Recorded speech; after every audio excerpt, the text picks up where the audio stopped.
महाभारत का युद्ध अधर्म के विरुद्ध धर्म का युद्ध था और इस युद्ध में यादव वंश का विनाश का बीजारोपण भी हुआ था।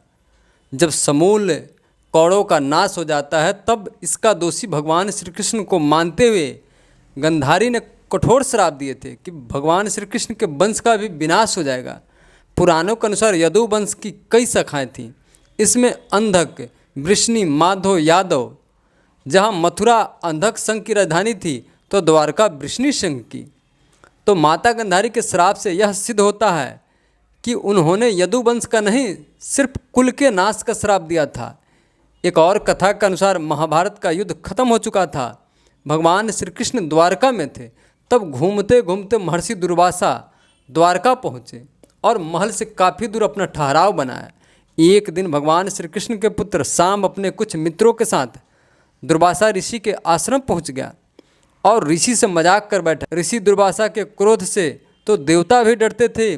क्रोध से मुनि ने सांब को कुष्ठ रोगी होने का श्राप दिया।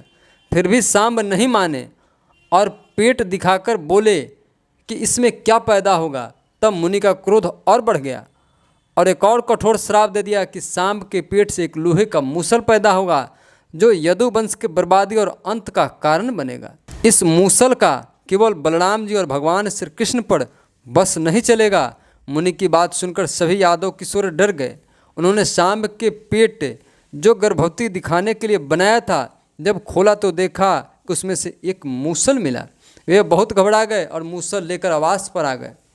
उन्होंने अपने साथ घटित घटना बता मूसल को बड़ी सभा में रख दिया। उस मूसल को राजा उग्रसेन ने चूड़ा चूड़ा करा डाला और उस चूड़े को समुद्र में फेंकवा दिया जिससे ऋषि की भविष्यवाणी सही साबित न हो। लेकिन उन टुकड़ों को एक मछली निगल गई और चूड़ा लहरों के साथ समुद्र किनारे आ गई। और कुछ दिनों के बाद ईरक जो एक प्रकार की घास होती है नदी किनारे उग गई। भगवान श्री कृष्ण सब जानते थे। वह चाहते तो इस श्राप को पलट सकते थे, मिथ्या कर सकते थे, परंतु श्राप पलटने में उनकी कोई रुचि नहीं थी।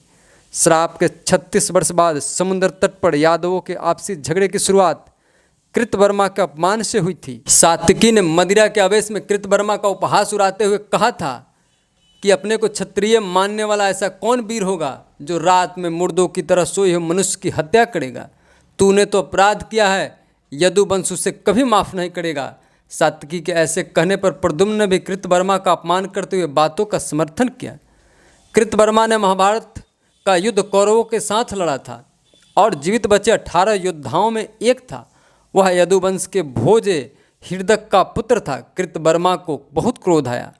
उन्होंने एक हाथ उठाकर सात्विकी की तिरस्कार करते हुए कहा कि भूरिश्रवा की बाँह कट गई थी और वे मरणासन उपवास का निर्णय ले युद्ध भूमि में बैठ गए थे। उस अवस्था में तुमने उनका हत्या किया था। यह तो नपुंसकों जैसा कृत्य था। इस बात पर सात्विकी को क्रोध आया। उन्होंने तलवार से कृतवर्मा का सर काट दिया। बात बढ़ती गई, युद्ध महायुद्ध में परिवर्तित हो गई। यादव समुद्र किनारे उगी घास उखाड़ते वह मूसल में परिवर्तित हो जाता।